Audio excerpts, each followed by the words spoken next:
राधे राधे। सभी प्रभु प्रेमियों को मेरा प्यार भरा राधे राधे। आप सभी को पितृपक्ष में पड़ने वाली इंदिरा एकादशी के विषय में हम आज चर्चा करेंगे। इसमें एक और चीज हम चर्चा करेंगे कि जिन लोगों का एकादशी को तिथि पड़ती है श्राद्ध की, उनको हम लोग श्राद्ध एकादशी को करें या नहीं करें। और एकादशी का जो व्रत है वो हम 9 तारीख को रखेंगे या 10 को रखेंगे, क्योंकि 9 अक्टूबर को इंदिरा एकादशी प्रारंभ हो रही है। 9 अक्टूबर को जो प्रारंभ हो रही है एकादशी, वो दोपहर में 12:36 से प्रारंभ हो रही है और 10 तारीख को 3:08 तक रहेगी।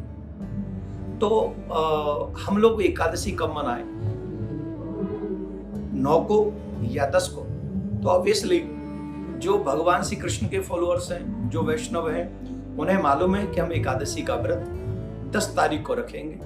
आप सभी जानते हैं उदया तिथि के चलते हुए हम सभी को 10 तारीख को व्रत करना है। 10 अक्टूबर को हम व्रत करेंगे और 11 अक्टूबर को, इसमें यह भी समझ ले कि पारायण का समय क्या रहेगा। तो पारायण हम लोग करेंगे 11 अक्टूबर को सुबह 6:19 से लेकर 8:39 तक, 39 मिनट्स तक हम लोग पारायण कर सकते हैं 11 अक्टूबर को। तो इन बातों का थोड़ा आप लोग ध्यान देंगे। पितृपक्ष में इस एकादशी के आने से इस एकादशी का महात्मा बहुत बढ़ जाता है, बहुत ज्यादा बढ़ जाता है। जो मनुष्य एकादशी का व्रत, इंदिरा एकादशी का व्रत, पितृपक्ष में आने वाली एकादशी का व्रत को निष्ठा पूर्वक करता है, जाप करता है, थोड़ा धर्म का पालन करता है, दान पुण्य करता है, तो इससे अगर हम अपने पितरों को याद करें और पितरों को उस एकादशी का फल दे दें या याद भी कर लें, तो इससे हमारे पितरों को मोक्ष की प्राप्ति होती है।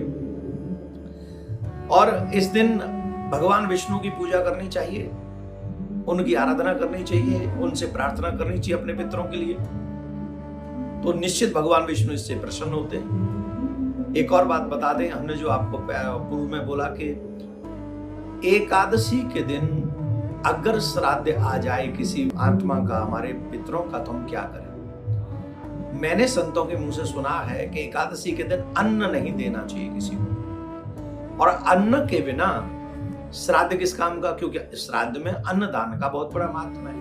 अगर आप जिमाना ही चाहते हैं, एकादशी के ही दिन करना चाहते हैं, तो इसके लिए आपको ऑप्शन है कि आपको उस दिन व्रत कराना होगा, फलाहार कराना होगा, और दूसरे दिन उनको अन्नदान भी देना पड़ेगा, और उनको अन्नदान आप अवश्य करें। दूसरे दिन फिर द्वादशी के दिन उनको भोजन करा सकते हैं। और सूक्ष्म बात यह है कि हम या तो द्वादशी को ही श्राद्ध कर दें, एकादशी वालों की याद करके द्वादशी को करें, उस दिन पूरा भोजन कराएं, क्योंकि एकादशी को आप अन्नदान नहीं कर सकते, अन्न का भोजन नहीं करा सकते।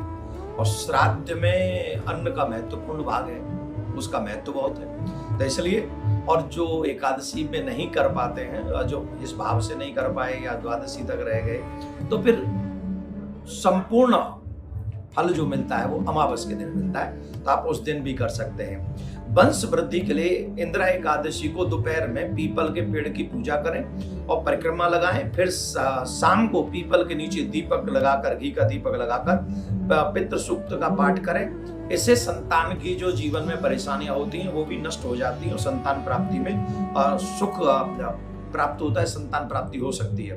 दरिद्रता से मुक्ति पाने के लिए इंदिरा एकादशी के दिन घर में विष्णु सहस्त्र नाम का पाठ अवश्य कराएं, जिससे भगवान विष्णु और मां लक्ष्मी की कृपा आपके ऊपर बनी रहे। तो हम लोग व्रत करेंगे 10 अक्टूबर को और पराहन करेंगे 11 अक्टूबर को।